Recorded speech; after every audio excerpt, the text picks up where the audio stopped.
Welcome to Overwatch, and welcome to another gameplay and chill. This one is going to be all about D.Va. It's just going to be a single D.Va game, just because I'm super busy working on a shitload of different videos and different projects at the moment behind the scenes as the beta wraps up, and I want to get as much footage as I can, because oh my god, the beta is ending on April 25th, and I know that won't mean much to a lot of you, and I'm sorry, but it just puts the pressure on me to finish up a lot of what I want to do.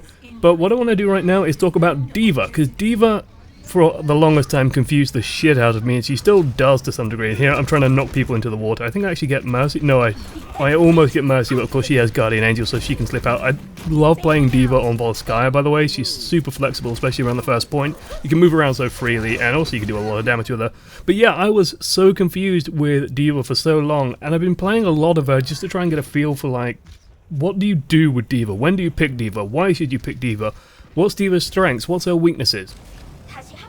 And as a result, I've had some hilarious games. I've had a lot of interesting sort of fact-finding as well, trying to figure out what, where the strength is, where the weakness is. And this match was just an amazing example of D.Va being a surgical assassin, and you'll understand that as the game develops, and I'll highlight it as we go. But what is D.Va? Because D.Va's a tank, right? But not really a tank. She's actually more, I call her a heavy assault. Like, you use her to get into the enemy team, you use her to fight sort of up close and personal behind the enemy team's lines, be a massive pain in the ass. She's honestly a lot better on attack than defense, but she can work quite nicely on defense if you're good with defense matrix. But there's an interesting thing I noticed with D.Va that when I've been playing a lot of her, and here it's like D.Va chasing D.Va, so she's gone up and around, so I've decided not to chase directly. I've gone for the health instead, so I can pick this up, make sure she can't get it, because D.Va's like Tracer, she's very good at bouncing between health packs. But it looks like, she's been knocked out of a mech, so I'm just going to scoop up what damage I can, make sure she can't shoot the Zarya, can't do anything to affect the Zarya. And here I'm going to start doing what I spent in all game doing, basically, which is finding their Mercy and killing their Mercy, and then getting killed by a dragon. But yeah, with fact-finding with D.Va, one thing that's interesting that I've noticed is I'm frequently first place or second place on damage done. And you wouldn't expect that with D.Va. Like, she normally doesn't deal that much damage. At least it doesn't feel like she deals that much damage, but she actually can. Now, in this match, I'm not, because we have like a Zarya who's just going full beast mode, standing up front on the, tanking away and just doing what she can. And Zarya plus D.Va is also a really fearsome combo. And it might also have something to do with the ultimate and the damage the ultimate could do if it hits a barrier, for example. That might count a lot. But yeah, this is going to be another example of, okay, there's two of them in there. I don't give a shit about their D.Va. I'm not interested in their D.Va. I wanted to try and trap Mercy in a corner. Unfortunately, I didn't manage to do it, but there's an interesting thing you can do with the bomb. Most people will be able to dodge the bomb. It's very difficult to kill people with it, but what you can do is you can force people into positioning into a place where you can just slam rounds into them. And here, Mercy's isolated.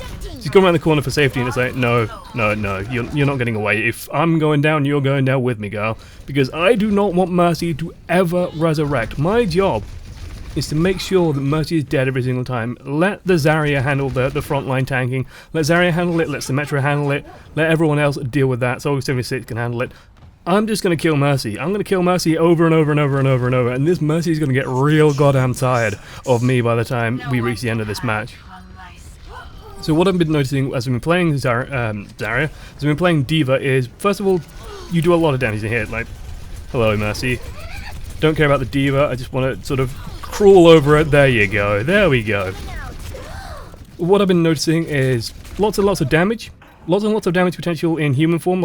Honestly, I think I play better in human or pilot mode of D.Va than I do in normal mode. And here, I'm not sure what this Symmetra is doing. I think she's holding off, trying to figure out if she wants to swap or not, because she's just standing on the edge, not leaving, not doing anything. That confused the hell out of me when I saw it. But yeah, she's not the tankiest thing, but defense matrix is so powerful and so good. I've caught pulse bombs in it, I've caught Zarya ults in it, I've caught everything you can name. Defense matrix to me is probably the most underrated skill in the game at the moment. It is so freaking good. And if you can get good using it, my god, the impact you can have in just deleting enemy ultimates, and they don't get that back. Like, most of the time when you stop someone using an ult, and for example, if I was better with defense matrix, I would have been able to save that Widowmaker. I would have been able to stop the damage going through, and then McCree would have been stood there like a lemon and we could have killed him easily. But when most people get their ultimate denied somehow, like especially Reapers or Soldier 76, Pharah, when it's early enough in the thing, like the ultimate counts down very quickly. It has like a second grace period where the ultimate sort of decreases, the ultimate charge decreases. what happens with D.Va is you don't get that. You just lose the ultimate. You just deny the ultimate. It's huge. And here I can see that I have 99, 100. I'm just going to park it right in the middle of the T junction here. Use it to cover my retreat, get back here, get a new mech, get a kill on Hanzo, feels good. And this is the main thing you do with the ultimate. Use it to deny space, use it to force the enemy into positions they might not want to be in, and you use it to get a new free mech. Like, that's honestly the biggest use of it. I'd say the one major criticism I have with D.Va is it feels like I should have ultimates a little bit more often. I don't care if you reduce the splash on the ultimate, but I would really like it if it was just a little bit faster, because right now it definitely feels like it's slower than Zarya's ultimate, for example, and Zarya's ultimate is a hell of a lot better than D.Va's. Here, Mercy, I think she gets away, yeah, and I'm very, very low on Chai, so I'm forced into dueling this Hanzo. It's a very dangerous prospect because he just has to hit me twice, or once with the damage amp, but I can hold up their Mercy, I can hold up their Hanzo fighting me, and the rest of the team just stays nice and secure on the point, because D.Va in human form is really small. She's got one of the smallest hitboxes in the game, and she does some of the highest DPS in the game. It's insane how good that human form is and how much impact you can have just running around blasting people. When should you pick D.Va? Like, I've talked a lot about, you know, okay, D.Va's good at this, good at that, but when should you pick her? What decisions go into making D.Va work? This is going to like operate as a mini guide, I suppose, an introduction here. Hello, Mercy. You're hiding behind a box. I have a blaster. Hello, Mercy. Goodbye, Mercy. Hello, Soldier. And you can see he's already down to like, that was what, about 80 hit points? Now he can heal that up himself, and there's a health pack right next to him where he is. But a little bit better, a few more headshots, 2 more headshots, and I would have won that and killed 2 people in human form. Like, it's crazy how good that is. But when should you pick D.Va? Most of the times on attack, when you have another tank as well here, like eating the flashbang. This is honestly one of my favorite uses of D.Va, is just, if you're not gonna go and just screw up a Zenyatta, and you gotta be really careful if you're gonna try and fight Zenyatas, by the way. Mostly if you're screwing over Mercies in particular, or trying to knock people off like I was there. I was hoping to sort of bump Reaper back and knock him off the cliff. The bump does a little bit of damage, by the way. It's something like 20 damage when you run into someone, so don't forget that that actually works. But well, yeah, when you're not bullying the supports, go and bully a McCree and just make his life a living hell. Also, she's very good at bullying things like Bastion and Torbjorn, especially defenses built around those characters, because you get the 2 free seconds of defense matrix.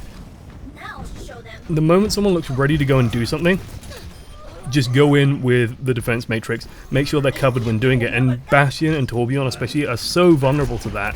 They can't do anything to that, and also remember that you do have a melee smack as well, even though you don't need it that often as D.Va, just because the shotguns actually do a lot of damage. And hello Mercy. Hello, old friend. We're bonding in this game. We're becoming close with one another, and I really enjoy that fact as D.Va. Also, pick D.Va, like, very rarely do you want to have D.Va as the sole tank. She's not going to be very good at it unless you have a team that is very good at attacking and very sort of spread out, stuff like Tracer, Genji, Reaper maybe. Don't pick D.Va as the sole tank. She's very good off-tank, a very good kind of heavy assassin, but not good at just solely tanking stuff. And here, I hear Reaper firing off, but I sort of jet back and then see that, oh no, Zarya and Zenyatta have already dealt with that problem. I'm not needed. Otherwise, pick her, yeah, Torbjorn Bastion defense is very, very good. The ultimate's also very good at that. Very good at also preventing a lot of McCree's damage. I actually quite like, it's interesting because McCree soft counters D.Va, but D.Va can soft counter a lot of McCree's strength as long as you're not engaging him in 1 versus 1s, because he'll win that. But then she's very good at making sure like that McCree can't stun lock Reinhardt, for example, when McCree can't run in and throw the flashbang over the barrier, because you just throw a defense matrix in when you see him running forward and he can't do anything, and then Reinhardt smacks him in the head and kills him, and it's hilarious. And here's another dragon. Unfortunately, I didn't manage to catch any of the dragons. You can stop a dragon if you manage to catch the arrow before the dragon sort of emerges. So if Hanzo fires an arrow and then it just sort of turns into a dragon, because Hanzo's magic like that. Here I see, oh, okay, well there's a bomb. The bomb doesn't really affect me even if it does hit me. Like, okay, I get knocked out in the mech, but who gives a shit? I'm fine. I'm actually more dangerous like this at the moment, and we have a proper tank anyway. So I can just pump damage into people, and it feels so good like this, but oh god, Reaper up close. No!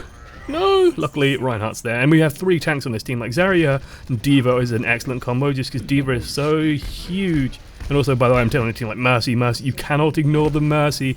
And then I see, oh, Widowmaker's actually sniped her, so that's good. Because if you kill the enemy team but you don't kill the Mercy, she's just going to leap out and pick everyone up, and that's going to basically win them the game, so you got to be careful about that. But yeah, Zarya D.Va is just an excellent combo. Like, if you've got a Zarya on your team and you need a little bit more oomph, picking D.Va's not a bad idea, trust me, really not a bad idea. Otherwise, like, one thing I'd really like, by the way, Reinhardt, man, he didn't need to do that, Reinhardt, but hats off to you, man. Just dragging that bomb away. I couldn't believe he did that. It's like, you could have just stood there with the barrier and didn't have to take the bomb. And here I can see, like, this is actually, like, danger moment for me, because I can see, okay, Reaper's trying to get a flank. He hasn't fired off his ult in a while. This is an ultimate, this is an ultimate, this is an ultimate. Shit, and stopped it killing 2 of the tanks. He did actually manage to get a lot of kills there somehow still. Like, Defense Matrix doesn't have the longest range in the world, but it was enough to stop, you know, killing all the tanks and killing everyone, which you would have done there. So that's also part of the power of D.Va, just denying important ultimates like that. If you're observant enough, and if you're good enough, I think that she has an underratedly underratedly high skill cap in terms of reading the game properly. She's also hilarious, by the way. She's just a complete brat. It's brilliant. I'll just finish up in saying, like, the things I'd like to see with D.Va is the ability to see how much damage you've done in human form and in mech form. I don't think that's in the game at the moment, and I'd like to be able to use that just to see how much am I actually doing as a mech, how much am I doing as a person. Here you can see, like, this is the ultimate I denied, and I managed to deny a good chunk of it. You can see the Defense Matrix proccing there. I do manage to stop a lot of it. You would have killed everyone if I didn't get the Defense Matrix. It did manage to save Zarya, and it saved Reinhardt a bit. Didn't manage to save everyone else, unfortunately.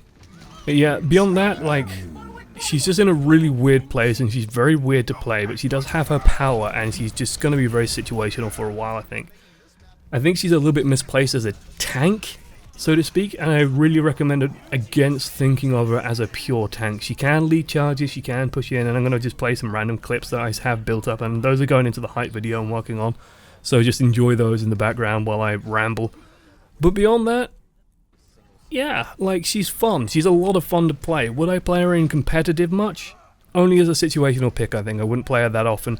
But I do like playing her. Like, she is a ton of fun. And in human form, she can just murder people. Otherwise, I've been Josh, as one voice amongst many. This has been a quick video about D.Va. I'm working on a crap load of stuff for the next few days, and also trying to reset my sleep schedule so that's not as crazy as it normally is. So hopefully you guys are going to have a lot of good content coming soon. Toodles.